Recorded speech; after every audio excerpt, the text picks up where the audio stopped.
This is my 51 Colt Navy clone, or repro, made by Pietta. And I want to give a shout out to my friends Robert and Paul. Paul is no longer with us, but Robert is. The reason I'm giving a shout out to Robert is that's who I got this revolver from.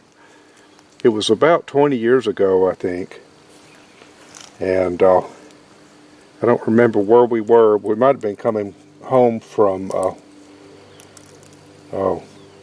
Robert and another friend, Larry, who is also no longer with us, went to a big gun show in Kentucky, Elizabethtown, Kentucky.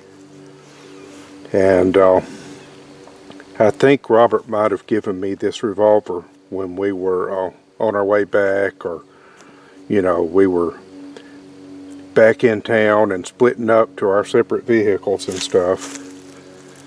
But anyway, he just handed it to me and said, "Here you go, dude, take this home with you." And I've had it ever since. It's 36 caliber. They make some of these in 44 caliber, which have the cutout in the frame for the larger portion, just like the 1860 Navy. Colt didn't originally make, the 1860 Army. Colt didn't originally make Navy revolvers that were like that, but that's something that the repro market came up with. But still, I like it. It basically just uses an 1860 frame and 1860 cylinder and 44 caliber octagonal barrel and the standard, you know, Navy grip frame is what those do. And I might get one of these days. They make a good snubby. If I found one cheap, I would go ahead and get one and chop it down, maybe. Of course, they make them already chopped down too, with like a 3-inch barrel or something like that. But those tend to be high dollar. Anyway, though, this is the typical 36 caliber that the original Navies were. And the reason I'm giving a shout out to Paul is because the bullets and the bullet lube came from him. And like I said, he's no longer with us. But I found some bullets, Conical bullets, that I wasn't sure what they fit, but they're soft lead, and I mic'd them and they were .380, 380 thousandths. So that is that's not the correct size for any cartridge that I know of, but it's the correct size for a 36 Navy. And I weighed one, and they're about 147 grains. So that's close to double the weight of a round ball in 36 caliber, or 380. Anyway, so I loaded it over 15 grains of 3F. I tried one over 20 grains, and 20 grains was too much because I had real difficulty in getting the bullet seated all the way.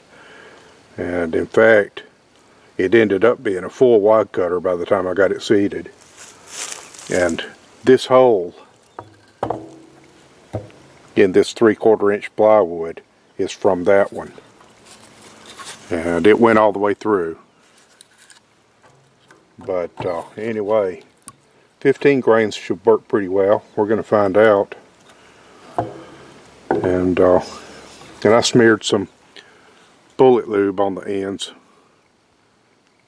ends of the chambers on top of the bullets, just to keep the filing soft, primarily.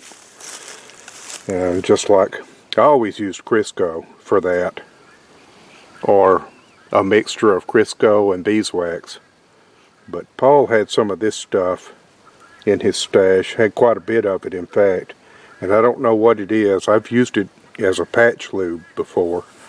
It's the first time I've used it as a revolver lube, but it's some kind of yellowish stuff, and he's probably had it since the 70s.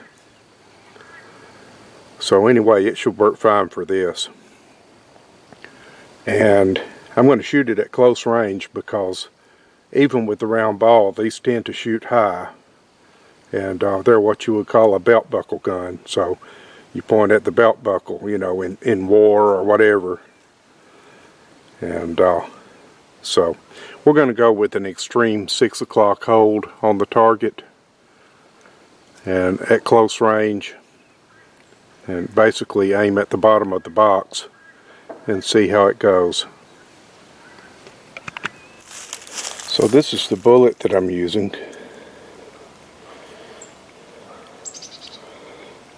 It's got a small flat on the tip of it.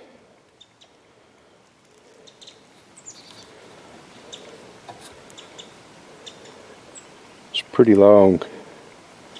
I would like it a lot better if it were a bit shorter and with a bigger flat. So the same weight, but with the ability to load it over 20 grains. Because you can see from that hole in that 3/4 inch plywood that 20 grains does a pretty good job. And so that would be a good load if it were easier to load, but I had to use a hammer and punch to get it seated deeply enough. And you know, if I removed the cylinder, it would be possible to do that, but I think it would be better. I mean, if I had a whole bunch of these, I'd probably just take the snips to it and snip a bit of the nose off to make it shorter, which would also make a larger flat on the end for greater energy transfer. But I only have a limited number of these, and I don't think I have a mold that casts it. I might be wrong. I'll have to look. I know I've got a 44 caliber conical mold, but I don't know if this is from a Lee mold or what it is. But anyway, let's try it. Now these are Remington number 10 caps, and I didn't pinch them, but they sit on there kind of loosely a little bit, so hopefully they'll stay in place.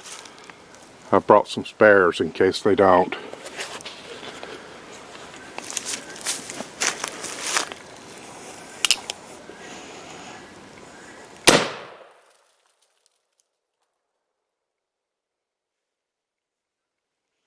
That was pretty light.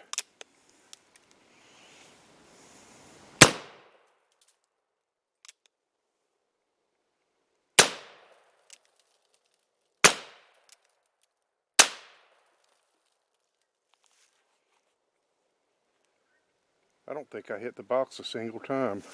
I don't know. Wait a minute. Let's zoom in. I might have.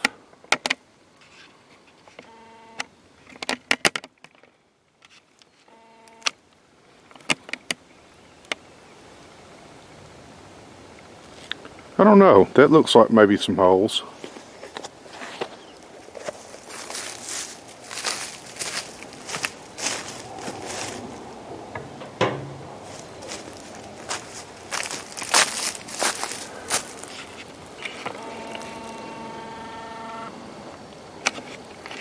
Tell you what though, that's pretty unacceptable.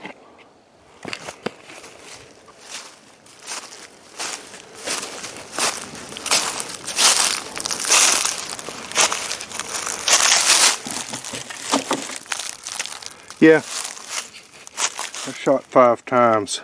There's 1, 2, 3, 4, 5. Okay. but that felt really light. So I need to either figure out a way to get more powder in it. I could probably go to 18 grains maybe. But I mean, that felt like probably 300 feet per second. So I know that a round ball can do with 3F over 1,000 feet per second. So I think certainly round ball is the way to go with this revolver. Okay, so 20 grains of Schwartzen 3F did a good job. Had a good power level, penetrated that 3/4 inch plywood, and but was difficult to load. So we tried 15 grains of Schwartzen 3F, and I didn't try it on the plywood, but I didn't do a penetration test at all, but it felt and sounded pretty weak.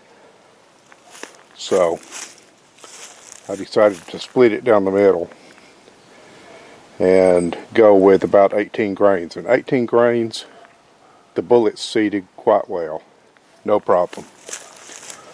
So I also decided to go with a little bit better powder, and I was thinking about using Swiss 3F, but before I found that, I came across a canister of Old Einsford 3F that I forgot that I had, and that's a GoX powder, high performance GoX powder that is on a par with Swiss.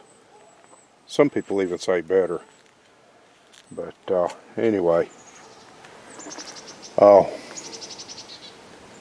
only have a limited amount of those bullets, so if I had a whole bunch of them, I would probably, I don't know, I might modify them so I could use a bigger charge, so I could use 20 grains. But since I don't have a whole bunch of them, I'm going to try 18 grains of the old E and see how that works.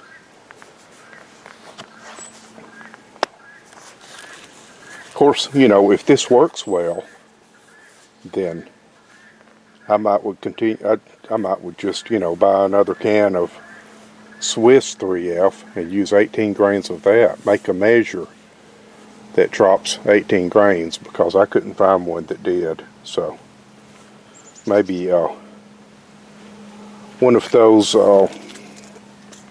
one of the drop tubes that fits on a powder flask, and just trim it down to 18 grains would probably work. So what we're going to do, though, is we're not going to try for anything other than just power and penetration right now, and see if it will penetrate that plywood. So 18 grains of Old E with the 147 grain Conical, probably about 140 or 141 grains as loaded, because it does shave a ring of lead off when you seat it.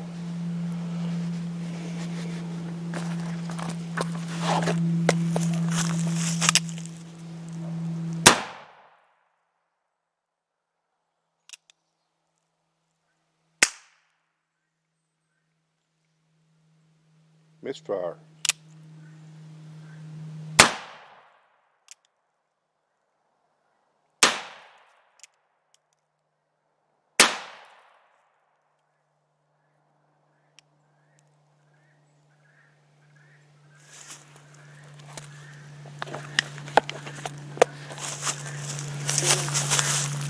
That actually kicked a bit. It felt a lot more powerful. And yes, indeed, it penetrated all the way through. So the 18 grains of Old E looks like it performs similarly to 20 grains of Schwartzen 3F. So that works.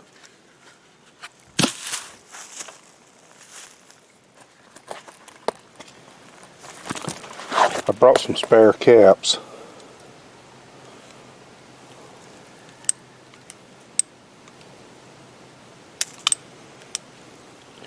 So I'm going to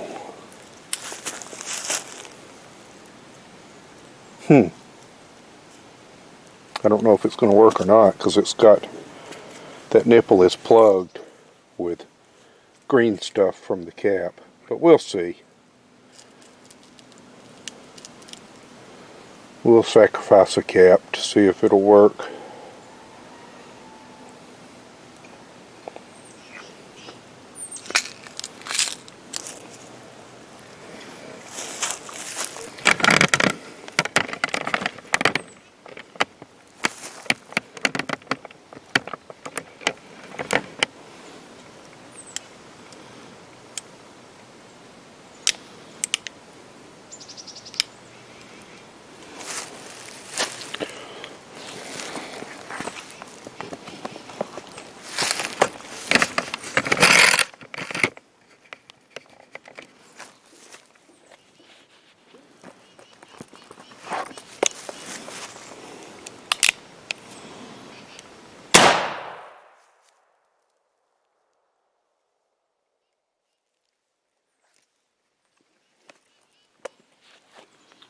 Okay. You know, these Remington caps do occasionally have a squib. I've read reviews of them. They're probably some of the best caps out there other than that, because, for revolvers.